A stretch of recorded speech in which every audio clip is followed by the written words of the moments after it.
Science God के existence को proof भी करती है, सपोर्ट भी करती है और क्लियरली करती है। यानी कि अगर कोई सिर्फ साइंस को इस्तेमाल कर ले ना, according to science, so according to science उसको पता लगेगा कि सिर्फ एक ही खुदा सच्चा है और एक ही दिन सच्चा है। कैसे?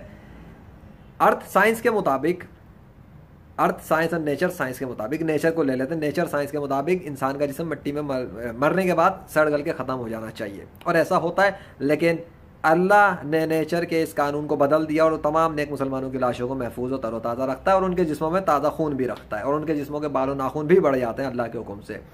ठीक है। और नेचर साइंस के मुताबिक ये नामुमकिन है कि कोई भी चरिंद परिंद दरिंद ये माँ के पेट से निकला हुआ बच्चा खुद ब खुद पूरे हज़ारों और जितने भी हज़ारों लाखों कोई गॉड बनाए हुए उनमें सिर्फ एक ही खुदा का नाम पुकारना शुरू कर दें खुद ब खुद। ये साइंस के मुताबिक नामुमकिन है, लेकिन अल्लाह ने ये कानून बदल के अपना नाम बुलवा के दिखा दिया 21वीं सदी में, अल्लाह अल्लाह अल्लाह।